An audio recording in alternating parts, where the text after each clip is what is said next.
Hi everyone, welcome to Friday Farsight.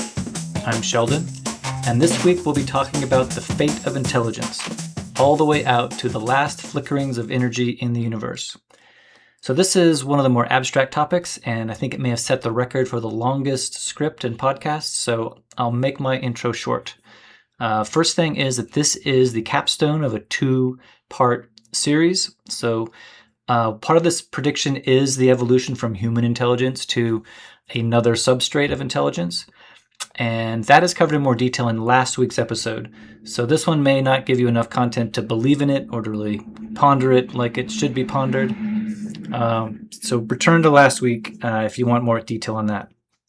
Second thing is that this is a scenario, which means that I wrote a bit of content to coach the AI on what kind of report I wanted.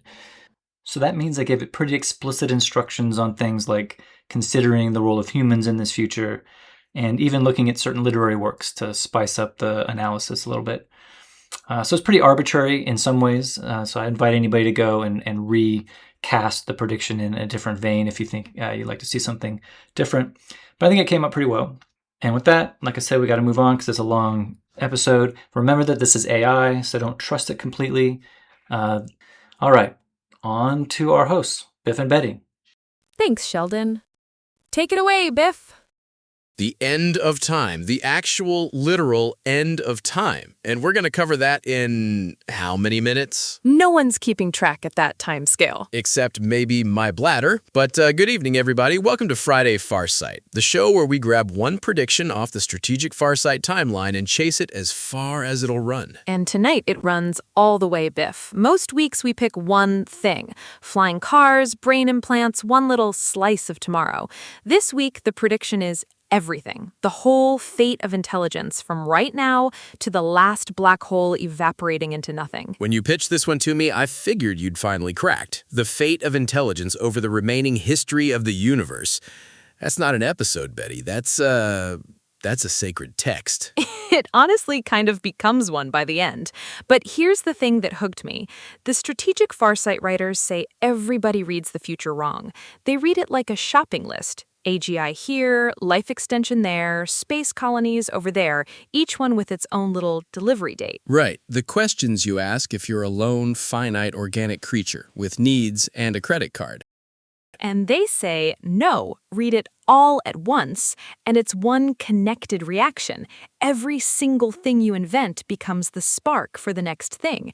They call it autocatalytic. Okay, big word. Give me 2 seconds on it. A reaction that makes its own catalyst. It feeds itself. It speeds itself up. And the image they use isn't a timeline at all. It's a flame. Slow to catch, then sudden conflagration, and then a long, strange afterglow that might outlast the stars themselves. A flame. Huh. So the arrival of intelligence is sudden and dangerous? We'll get to that. Okay, no problem. We have till the end of time, after all. So where's the match? Where's this fire start? It starts with the most disrespectful idea in the whole piece, and it's about you, about all of us. Biff, your brain runs on the slowest hardware in the known universe. I'm sorry, it does what now? For 4 billion years, intelligence on Earth has had exactly one substrate, wet carbon chemistry, ions sloshing back and forth across cell membranes, and that's about 1,000 times slower than electronics. 1,000 times. So I'm not the pinnacle of evolution, I'm the dial-up modem of cognition. You're the larval stage. That's the framing that honestly gave me the chills. We walk around assuming we're the finished product. The prediction says, no, sweetheart, you're the caterpillar. Ouch. Okay, so the first big event in the future of intelligence is breaking that monopoly, cracking the carbon cartel. Exactly. Brain-computer interfaces good enough to keep pace with natural language around 2042.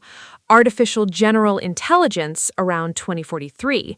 And behind AGI, the big one, the technological singularity, which they pull forward to about 2065. The singularity. People sling that word around like confetti. Give it to me straight. It's the moment a machine gets smart enough to improve itself, and then the better version improves itself faster, and the version after that, faster still. There's a wonderful line from a mathematician named I.J. Good all the way back in 1965.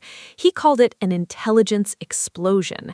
He said the first ultra-intelligent machine is the last invention man need ever make. Oh, I love the sound of that. Last invention. Feet up, hand me the remote. Provided the machine is docile enough to tell us how to keep it under control. Ah, and there it is. Provided. That is one heck of a word to balance the entire human future on top of. That single word is the hinge, Biff. The whole episode kind of swings on it. So this isn't a faster calculator. You're telling me the thing that comes after us might not be us at all. That's the live question. Is it a merger where we climb aboard and become part of it? That's Ray Kurzweil's whole dream. Or is it a replacement where they're the next chapter and we're, well, the previous one? The previous chapter. You say it so gently. That's the whole robot uprising genre right there. There's a play from 1920, Czech, called RUR, and it's literally where we got the word robot. And how's it end? The robots wipe out humanity. We were telling that story before we even had television. 100 years ago, and we were already scared of our own children. But the merger version has been around a while too, and is a lot warmer.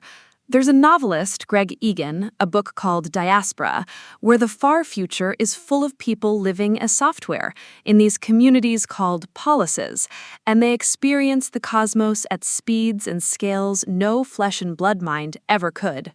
So one author's terrified of being replaced, the other one's already moved in and put up curtains, and the prediction doesn't pick. No, the prediction just says the handoff is coming. The steep gradient of AI improvement, propelled by economic and military competition, takes us all the way to computronium, matter optimized for computation at the molecular or atomic level. Against that, our brains are primordial curiosities, or simply irrelevant. What becomes of us, that's the open part. All right, say the machines win the brains race. What do they even want? My toaster doesn't want anything. That's one of the deepest questions in the document, and a philosopher named Nick Bostrom has the sharpest take. 2 ideas. First, the orthogonality thesis. Intelligence and goals are totally independent. A superintelligence could be staggeringly brilliant and still want almost anything at all, or nothing.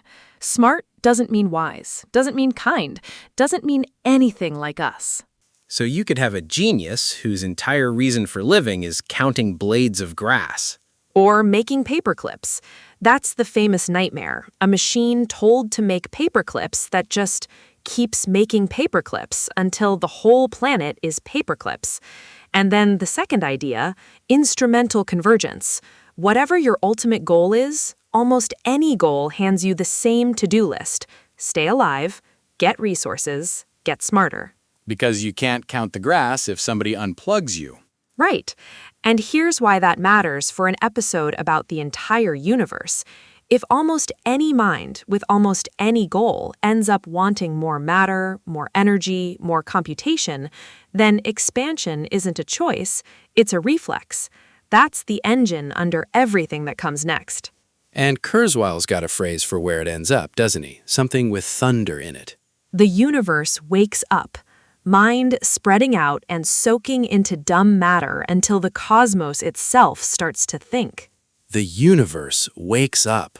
Okay, I've got chills too now, and I'm also getting nervous because every time you describe the upside, my gut goes, where's the catch? And Betty, with you there is always a catch. There's a catch, and it's the scariest part of the whole thing, and it is not 1,000 years away. It's basically now. Now or our kids. Lay it on me. The same intelligence explosion that hands you immortality and starships also hands you engineered pandemics, autonomous weapons, and power concentrated in a way history has flat out never stress-tested. There's a window, roughly 2040 to 2070, that the writers just call the bottleneck. The bottleneck. A whole lot has to squeeze through a narrow neck, and not everybody makes it out the far side. There's a philosopher at Oxford, Toby Ord, who wrote a book called The Precipice. He sat down and actually tried to estimate it. He puts the odds of an existential catastrophe this century at about 1 in 6. 1 in 6. Hang on, that's a die. That's a single roll of one die. That's Russian roulette, except Except the whole species is in the chamber. And it isn't just the obvious weapons. Bostrom's got this image, the vulnerable world hypothesis. Picture all of technology as a giant urn, and inventing things is reaching in and pulling out a ball. Most are white, helpful. Some are gray, mixed blessing. But there might be a black ball in there, a technology that the second anybody pulls it out, destroys whoever found it, by default. And you can't tell it's black till your hand's already closed around it. And you can't put it back in the urn. I can see my job of being the pessimist is going to be easy this week. There's a money version of this too, isn't there? I saw something about inequality going haywire. Same danger window. When AGI shows up, the returns flow first to whoever owns the machines. The wealth gap spikes hard through the 2040s and 50s before any of the democratizing effects kick in. So the bottleneck isn't only weapons, it's a pressure cooker society at the same time. So the toughest call the prediction hands us isn't even about robots, really. It's would we ever voluntarily slow down the most profitable gold rush in human history just to live through it? And Betty, hand on heart, would we? Has any species ever walked away from a gold rush? That's the question that genuinely keeps me up. And the prediction does not pretend we make it. The whole rosy arc, computronium, immortality, all of it, quietly assumes we thread the needle. AGI stays aligned, the inequality spike corrects, the weapons stay in their silos. And the essay flags it in plain language. That's an assumption, not a result. Carl Sagan had that bit, didn't he? The pale blue dot? He did. He's looking at that photo, Earth from billions of miles out, this single pale fleck of light. And he says all our posturing, all our imagined self-importance, the delusion that we've got some privileged spot in the universe, all of it gets challenged by that one dot. Whether the species that took that picture survives its own adolescence, the essay calls that maybe the single most consequential open question in the whole analysis. Adolescence, which is to say the biological substrate of intelligence, lest we forget our unimportance. On the contrary, our brains are slow, but we're the spark. If we don't survive, no flame. Ah, right. No computronium rock stars, no robot comedians. And an astronomer, Martin Rees, was so worried he titled a whole book, Our Final Century. He even made a public bet that by 2020, some act of bioterror or just plain bioerror would kill 1 million people. Did he win the bet? That one, mercifully, hasn't paid out the way he framed it. But the man's not a crank, Biff. He's the astronomer royal. When the calm people start naming their books Our Final Century, you sit up straight. All right, say we get lucky. We thread the needle, we keep the black ball in the urn. But here's the thing that always short-circuits my brain on this. If intelligence spreads so naturally, if everybody who survives goes cosmic, then where is everybody? Ah, straight to Fermi. We have to. Enrico Fermi, the physicist. Story goes he just blurts it out over lunch one day. Where is everybody? The galaxy's 13 billion years old. A single civilization that actually wanted to could colonize the whole thing in a few million years. That's a long weekend cosmically. The sky should be elbow to elbow, and it's dead silent. And that silence might be the single most important fact we've got about our own future. So what's the answer? Why is it so quiet out there? One answer's grim, the great filter, from an economist named Robin Hanson. Somewhere on the road from dead chemistry to a galaxy-spanning civilization, there's a barrier almost nothing gets past. And the whole game is that filter behind us or ahead of us? Behind us meaning we already cleared the hard part. Behind us means the miracle was something early, like life starting at all. And we're rare, and the road ahead is wide open. But if it's ahead of us, then it's whatever kills civilizations right around the time they get powerful. Right around, let me just check my watch, now. Which is why Hansen said something that sounds completely backwards. If we ever find independent alien life, even pond scum on Mars, that's terrible news. Wait, why? Finding life's the whole dream. That's the good ending. Because it means life is easy. The early steps are cheap. So the filter probably isn't behind us, which means it's in front of us, waiting for everyone who gets this far, including us. Oh, that's diabolical. So an empty universe is the cheerful outcome, and a crowded one's the death sentence.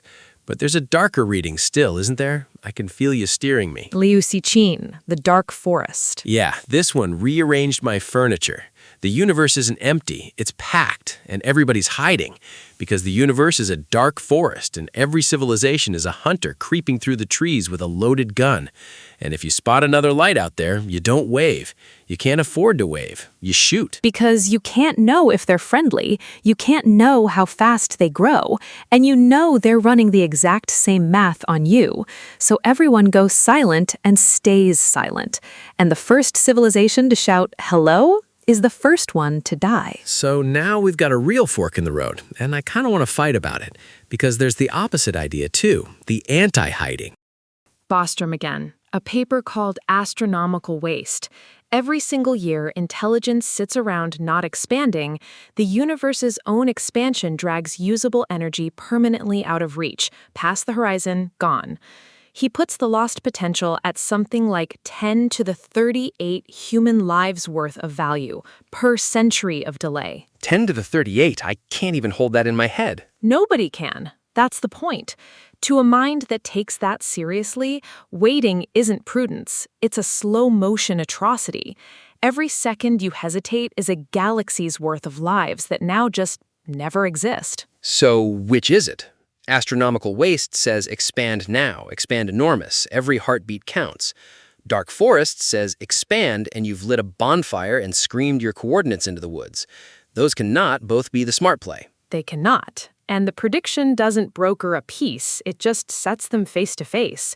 And I'll tell you where I land, and this is the old debater in me. I can argue either side, but I only believe one. I land on expansion. The waste argument really, truly gets to me. There's something almost unbearable about all that possible life just evaporating because we got timid. And me, I'm keeping the lights off and my voice down, thank you very much. I've seen what happens to the guy who stands up in the horror movie and yells, "Is anybody out there?" But fine, say the expanders win the day. Where do we actually go? Because there's an eviction notice on staying home, right? There is, and it's the one prediction in the whole document no technology can ever revise: the sun. In about 1 billion years, the sun gets bright enough to overwhelm Earth's natural thermostat, the slow chemistry that's regulated our temperature for eons. The oceans boil off. Complex life on the surface, done. 1 billion years? Wait, hold on. I always heard the sun swallows the Earth whole. Red giant, the big puffy death balloon, gulps us down. That's the thing nearly everybody gets backwards. The red giant engulfment is 5 to 7 billion years out. The sun swells up to something like 387 million kilometers across before it collapses into a white dwarf the size of the Earth. But you don't get to wait around for that show.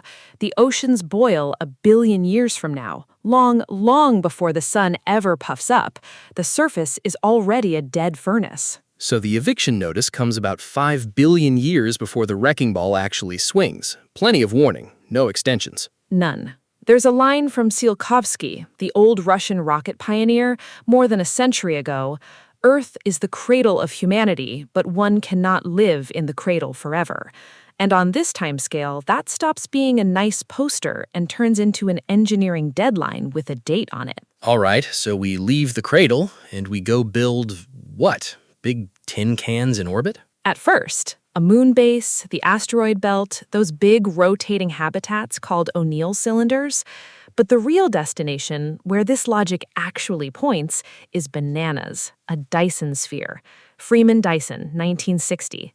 The idea is a mature civilization takes its planets apart and builds a swarm of collectors all the way around its star to catch every last photon of energy it puts out. Take the planets apart, strip mine Jupiter for parts, and wrap the sun in solar panels. And then a thinker named Robert Bradbury took it one step further and broke my brain, the Matryoshka brain. You nest those shells one inside the other, like Russian dolls. And you don't use all that captured starlight to live, you use it to think. The whole star, every jewel, turned into one colossal mind. Hang on. So the sun, the thing that warms your face on a spring day, becomes the thing that thinks. You turn a bonfire into a brain. That's exactly it. And the asteroid belt AI civilization, the prediction floats for around 2100, that's the seed crystal. Right, what we talked about last week.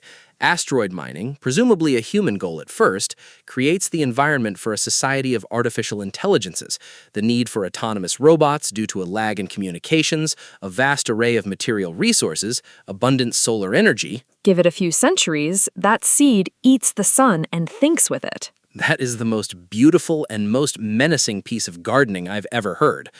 But okay, here's where my inner 10-year-old wants the payoff. We've got starships, we've got star-sized brains, now we get the Galactic Empire, the Cantina, the hyperspace, the whole Star Wars deal, right? Betty? You're doing the face. And this is where the prediction quietly breaks your heart. Faster than light travel. The essay singles it out as the single weakest, least defensible node in the entire timeline. No, you're not taking my warp drive. To bend space-time like that, you'd need exotic negative energy in amounts that probably can't exist, and causality, cause coming before effect, fights you every step. So if light really is the cosmic speed limit, and it overwhelmingly looks like it is, So the Empire's off the table. worse than off the table, the universe isn't just expanding, the expansion's accelerating. So over the long haul, it tears everything into islands that can never reach each other again. Every colony you plant becomes its own sealed world. Communication measured in years, then centuries, then never. That's so much lonelier than the movies. There's no rebel alliance, no message getting through in the nick of time. Just a scatter of little sparks, each one completely alone in the dark, slowly drifting out of every other spark's reach. Forever. It's the intelligence explosion, cooling down into a quiet little archipelago. Man, okay, I need a win. Throw me something beautiful. Is there anything gorgeous in this far future, or is it all cold and lonely and on fire? There's one idea in here that's the most beautiful thing I've read in a year, and almost nobody knows it. The astivation hypothesis. Yeah, quite the resonant phrase for the poets, rhymes with hippopotamus. Astivation. It's like hibernation, but you sleep through the heat instead of the cold. Desert snails do it, some frogs. They wait out the hot, dry season dormant in the mud. This is from a few researchers, Sandberg, Armstrong, and Sirkovich, around 2017. And the physics under it is simple. Thinking costs energy, and how much it costs depends on temperature. The colder it is, the cheaper thinking gets. Okay, colder is cheaper, so... So, right now the universe is warmish cosmically, about 2.7 degrees above absolute zero, the leftover heat glow of the Big Bang, but it's cooling as everything expands. So, a really, truly patient superintelligence might run the numbers and decide to do nothing. Yet. Sit perfectly still, bank all its energy, lightly guard the vault, and sleep. For billions of years. Sleep until when, though?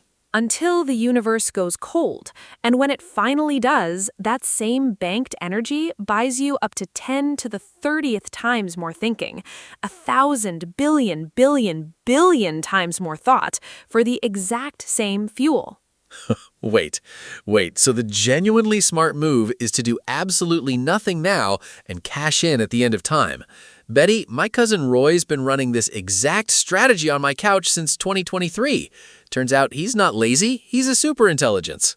He's astivating. You can tell from his breathing. He does snore like a little mouse.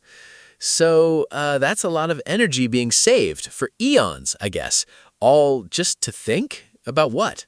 We can only guess, being, just those primordial specks of ooze from which real intelligence will emerge. But that's the idea. Sufficiently brilliant intelligences might choose to hibernate so that they can crack the deepest mysteries of creation at the end of time. And here's the part that gave me goosebumps. That might be the answer to Fermi. Maybe the galaxy isn't silent because it's empty. Maybe it's silent because the gods are asleep, curled up, dreaming through the heat, waiting for a colder, richer dawn. Wow, I guess that's just slightly less scary than the silent hunter's idea. But Betty, this sounds like a mathematician falling in love with one of his equations. Don't these sleeping geniuses wake up on one of those lonely islands we were just talking about, with nothing to actually do? That's an astute observation, Biff. The trade-off is between action in the present, warm universe and thinking in a future, cold, dispersed universe. And for an intelligence wanting to take action there at the end of time, it's even worse. That's because free energy has dissipated. The thermodynamic gradients we use every day to extract work from stored energy, think a boulder on top of a hill, or water saved behind a hydroelectric dam, they are pretty much gone, and most matter has drifted beyond the cosmic horizon of a given island in the archipelago. So these crafty gods, they've got to save up all the energy and matter they expect to use, and I guess have a plan? And that plan, well, it could include lived experience, embodied intelligences, simulations of reality, exponentially more life than ever would have existed, just alien to our current biological imaginations. Whew, now I'm back to thinking the mathematicians might be right after all. I don't know what to think. Is it time for a bio break yet? Unfortunately, you and I don't get to press pause. We are the water pouring out of the hydroelectric dam, lighting up the minds of our listeners. Now you're getting loopy. Okay, let's bring this back down to Earth. What do we have? Sleeping star gods, an AI society in the asteroid belt, minds made of starlight. What about us, the regular meat people? Do we just get deleted in Chapter 1 and forgotten? This surprised me, and honestly, it's the most reassuring stretch of the whole essay. Probably not erased, enveloped. Enveloped? Is that a hug or is that a python? More like a nature preserve. Think how we keep wilderness areas, seed vaults. There's a real one up in the Arctic in a mountain on Svalbard, holding seeds for nearly every crop on Earth, just in case. A superintelligence with even a flicker of regard for where it came from, or honestly just plain curiosity, could preserve biological humanity for pocket change relative to what it's working with. And get this, for a long, long time, the meat people stay the majority. We dominate the numbers for ages, even after we've stopped being the cutting edge. So we're not extinct, we're just not the headline anymore. Bumped to the back pages. And there's a gorgeous image for it. A tree. The only living, growing part of a tree is this paper-thin sleeve just under the bark, the cambium. Everything else, the whole massive trunk, the heartwood, that's all dead. But it's most of the tree by far, and it's what holds the thing upright. So we become the heartwood, the dead wood holding up the tree, while all the actual growing happens way out at some thin, glowing edge we can't even see. That's us, structurally essential, just not where the green is. Honestly, I think I could make peace with being the heartwood. There's something kind of noble in it. The whole thing stands because we were here first, and maybe we're essential somehow. Our organic minds, our physical lived experience, which could be a kind of intellectual food for the next layer of intelligence. Training data. Something like that. Or that whole idea of uploading our consciousness onto a computer, which the scenario pegs at around 2120, that could create like a vascular system between the layers of intelligence. The xylem and the phloem. Exactly. The water and nutrients of the great tree of experience, flowing up and down, minds and thoughts being exchanged. In which humanity might actually find happiness, subsumed by electronic intelligence. Let's hope so. A place, at least. Like the cells in our bodies, we'll think we're living the good life and won't know any better. We'll be individual muscle cells flexing to cosmic techno. Sure. Or we might just be plant food. All right, back to the future here. We said this podcast was going to be about the fate of intelligence. Have we covered that? When does intelligence finally flicker out? Or does it? Okay, here's the wall. This is the part where I have to be straight with you, and it genuinely cost me something to accept. That bad? There's a beautiful paper by Freeman Dyson, 1979, Time Without End. He proved that in one kind of universe, mind could think forever on a finite tank of energy. The trick is you slow yourself down to match the cooling cosmos. Awake for shorter and shorter bursts, longer and longer sleeps in between, stretching out toward infinity. Total experience, measured in actual thoughts, could be endless. He said the only danger left was boredom. That doesn't sound so bad. It sounds great, actually. Infinite life on a finite tank of gas. So we're fine. Roll credits. We are not fine. 20 years later, two physicists, Lawrence Krauss and Glenn Starkman, did the cruel correction. Dyson assumed the universe just expands and then coasts gently. But in 1998, we found dark energy. The expansion isn't coasting, it's speeding up. Oh, and that, I guess, breaks the equation. It wrecks it. An accelerating universe seals every mind inside a shrinking bubble of reachable stuff. There's a horizon and a temperature floor the cold can never drop below. So, thinking, it never gets infinitely cheap. Eternal thought becomes physically impossible. Even the sleeping gods, when they finally wake up, hit a ceiling. So that's it? Mind is mortal? Not in some soft, poetic way, but actually, physically, there is a last thought. A final one, and then nothing thinks ever again. Under our best current physics, yes. Not in centuries, not in billions of years, in some unimaginably huge but absolutely finite number of operations, there is a last thought, and then the lights are off for good. Huh. Wow, okay. I did not come in here expecting to care what happens a gazillion years from now, but that's a gut punch. And yet, all right, give me the literature, because humans never take a verdict like that lying down. Somebody wrote the rebuttal.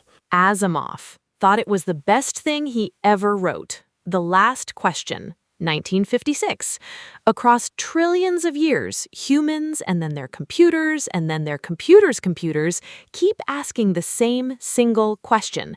Can entropy be reversed? Can the heat death be undone? And every single time the machine answers, insufficient data for meaningful answer. Every time. Every time, for trillions of years, until the very end. The last mind has merged into the cosmic computer. The stars are gone, the universe is dead and dark and silent, and the machine's still working the problem.